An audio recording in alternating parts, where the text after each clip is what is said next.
Like, I'm literally so gay. Why are you gay? When I see David Wood, I think of sex. Keep my name out your mouth!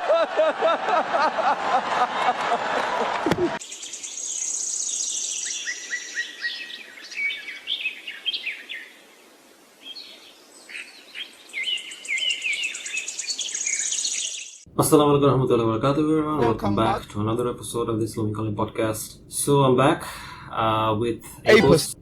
Still not done with this guy. I went through his 14 reasons as to why he left Islam, and alhamdulillah I've refuted them all. And right now I'm going to react to his 15th and 16th reason as to why he left Islam. So yeah, let's take a look and see what he says.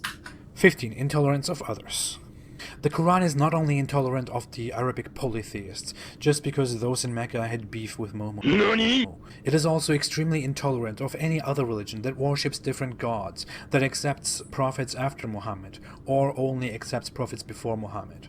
Yes, Islam is also intolerant of Jews and Christians, and it goes as far as to condemn them in the Quran. Here he's committing the special pleading fallacy, or should I say non sequitur fallacy as well. Special pleading fallacy is when you make when there's a general rule, and within that rule or general things, and within those things you make a special case for something without any logical reasoning, right? Here he's making it seem like Islam is the only religion that condemns other religion.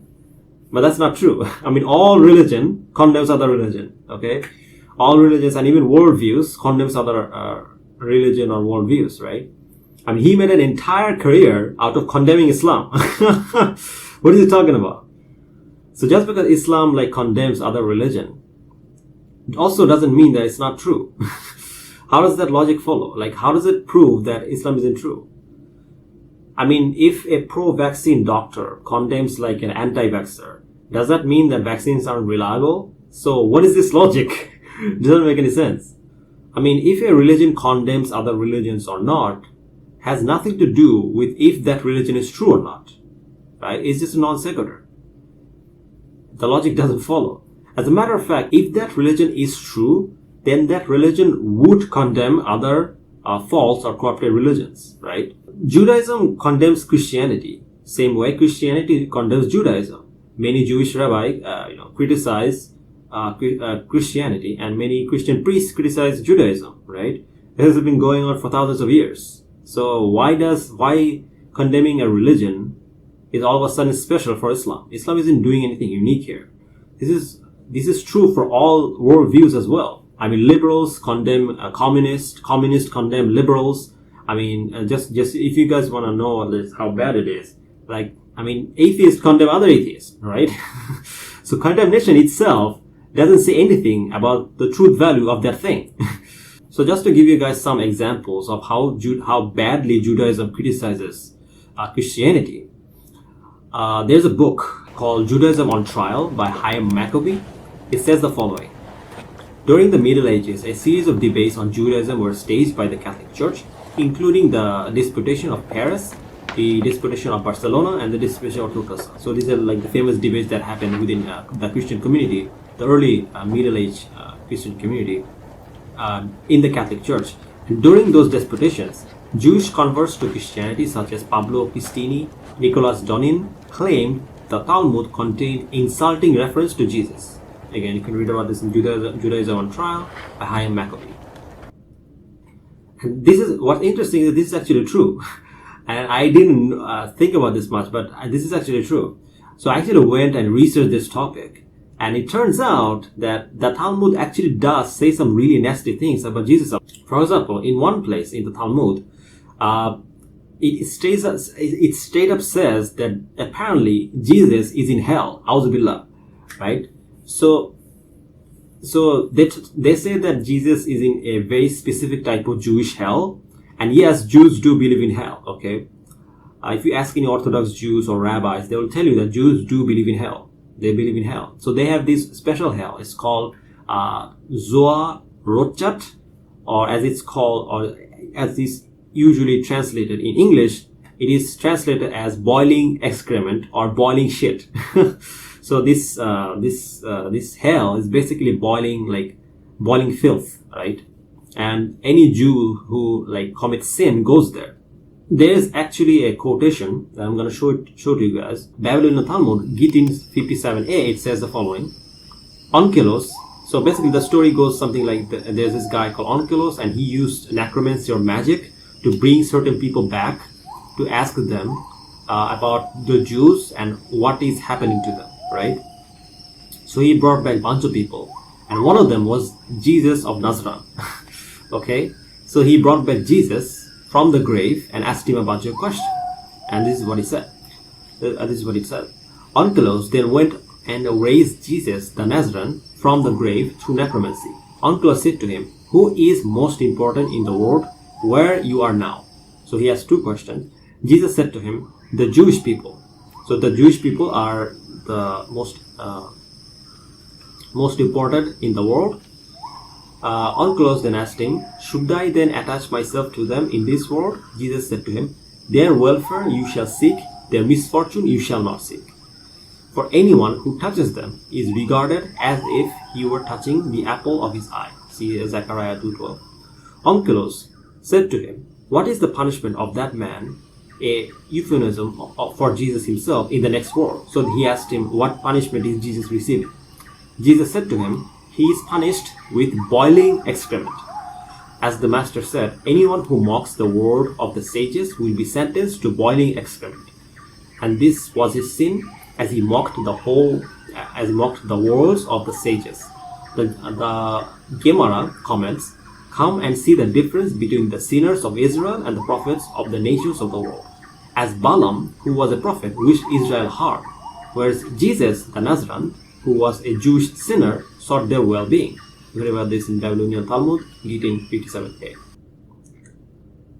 So as you guys can clearly see, they literally believe, some of the Jews, not all of them, because there's a debate as to whether this is actually Jesus or not. But a lot of Jews and rabbis believe that this is actually Jesus, and it literally says his name. So I'm going with that interpretation, and even if they say that, we know that the Talmud is corrupted. As Muslims, we believe that it's corrupted, so it doesn't really matter to us. But for Christians, this might be an issue. For example, there's a video of a famous rabbi who says the same thing. He says that he believes that Jesus is in hell.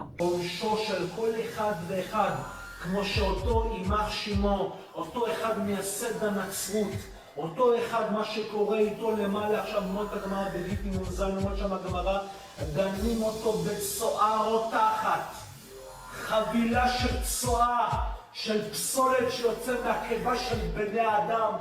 I was thinking about a certain thing that's written in the Talmud, in the Gemara, and it says that Jesus, Yeshu, is in hell, boiling in a pit of his own excrement. Jesus is also in Gehenom. There's a Gemara in Masechet Gittin that Onkelos the Ger did a seance and brought back 3 people that died.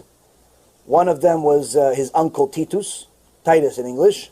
Another one was Bilam, and the third one was Jesus. And he asked them what's happening in the afterlife. All 3 of them were in different parts of Gehenom, and they. Auzubillah. Now, there is a New Testament verse that also insults the Jews, and the New Testament is basically the theme of the Christians, and it says the following. And by the way, this is Jesus saying this according to Matthew 23:31-33. "So you testify against yourself that you are the descendants of those who murdered the prophets. Go ahead then and complete what your ancestors started. You snakes, you brood of vipers. How will you escape being condemned to hell?" You read about this in Matthew 23:31-33. So here Jesus is basically insulting them. He's mocking them, he's insulting them. If you read the whole chapter is about Jesus condemning them to hell, hellfire, insulting them.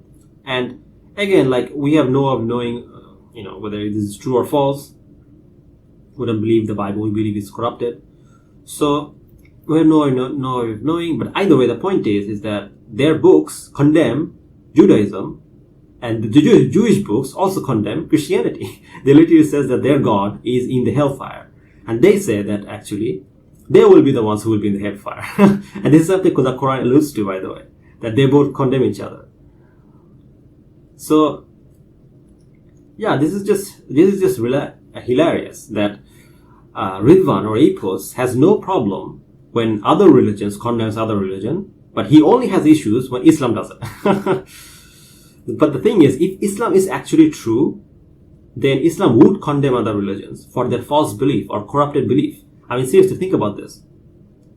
Would you seriously want people to believe in false things? I mean, isn't that why you have your channel in the first place? Don't you want us to know the truth or not believe in false things, right? Isn't that why you're trying to like make these videos, to bring people to the truth? All right? Any group that believes that they have the truth will do this, right? Any group will do this. It doesn't matter whether it's atheist or whether it's or any worldview will do this, right? So it doesn't matter whether it's atheist, it doesn't matter whether it's Jews, Christians, agnostic, LGBTQ people, it doesn't matter. If people believe they are on the truth and someone is on falsehood, they will condemn that group and their belief, okay? If it's a belief system that believe that they are upon the truth and the other belief system are wrong, they will condemn that, okay? That's just how it works, okay? You just have to figure out which one is actually true and which one is not, okay? But the fact that this belief system condemn other belief system says nothing about whether this belief system itself is true or false. It's logically fallacious and it's a non-sequitur false. But regardless, let's continue. Which brings us to the next point. 16. Jews and Christians at the beginning and at the end of the Quran. In the Quran, the Jews and Christians are first mentioned in a nice way. It says, those who believe in the Quran and those who follow the Jewish scripture and the Christians and the Sabians and who believe in Allah and the last day and work righteousness shall have their reward with the Lord. On them shall be no fear, nor shall they grieve. 262. Later, however, it says that no other religion except Islam will ever be accepted. Here he's committing the faulty comparison fallacy. So he's trying to compare verse 262 with verse 385. But in reality, these two verses have nothing to do with each other. They're talking about two completely separate things, okay? So for example, verse 262 is talking about Jews and Christians that existed before Prophet Muhammad Sallallahu, and verse 385 is talking about Jews and Christians at the time or after the time of Prophet, at the time of the Prophet Sallallahu, or after the time of Prophet Sallallahu, okay? So the two verses are talking about two completely different people. Okay, yet he's acting like they're both talking about the same thing. For example, according to Ibn Kathir, this statement, this is his commentary regarding on verse 262. He said, this statement by Ibn Abbas indicated that Allah does not accept any deeds or work from anyone unless it conforms to the law of Muhammad Sallallahu Alaihi Wasallam, that is, after Allah sent Muhammad. Before that, every person who followed the guidance of his own prophet was on the correct path, following the correct guidance, and was saved. You can read about this in Ibn Kathir's tafsir. And verse 385 is talking about Jews and Christians at the time of the prophet or after the time of the prophet. Okay? Specifically Jews and Christians who received the message of Islam, right? And it also openly condemns Jews and Christians and calls Christians infidels because they believe in the Trinity. You would wonder why. It's easy. Muhammad first claimed to be the prophet of the same God of the Jews and Christians and Sabians. Sabians were a religious group back in Arabia, and they were monotheistic. So he told them that he is their prophet too. He sympathized with them first because almost same religion and same mission. So he invited them, he made nice verses for them in the Quran, he talked good about them, he praised them, he liked them. But then when Jews and Christians more and more rejected Muhammad as their prophet, Muhammad got mad. Okay, so this is false. This is absolutely false. So he says that apparently in the early days of Islam, the Prophet ﷺ was fine with like Jews, he was shaking hands with them, he was fine with them. But all of a sudden, when he went to like Medina, he all of a sudden became like warrior king. So this is like the whole Orientalist kind of like Islamophobic narrative that they have. They think that when the Prophet was in Mecca, he was all peaceful and loving because the Christians and Jews didn't bother him that much. But when he went to Mecca or Medina, he all of a sudden became like a warrior king, right? But this is absolutely false. For example, in Quran 19:35, it says the following: "It is not befitting for Allah to take a son, exalted is He. When He decrees an affair, He only says to it, be, and it is." Okay? Now, Why am I quoting this verse? Because chapter 19 of the Quran, it was revealed at the time when the Prophet ﷺ lived in Mecca, which means that this takes place at the early days of Islam, before the Hijrah. Okay, so this is absolutely false, that apparently in the early days of Islam had no issues with like Christians or Jews. This is false. This is outright false. It was revealed before the migration to Habash, Abyssinia. We learned from authentic traditions that Hazrat Jafar recited verse 1 to 14 of this surah in the court of Negus when he called the migrants to his court. Based on this, let me make an argument. Premise 1. If you find criticism of the Christian faith in the early history of Islam, then it would prove Ridvan's theory false. Premise 2. We do find criticism of the Christian faith in the early history of Islam. Conclusion, therefore, Ridvan's theory is proven false. And if you like the video, like, share, and subscribe. If you want to support me, then please consider becoming a Patreon. If you want, you can also become a member. All the links in below. So yeah, thank you guys for watching. And inshallah, I will see you guys next time. Jazakallah khair. Assalamu alaikum warahmatullahi wabarakatuh.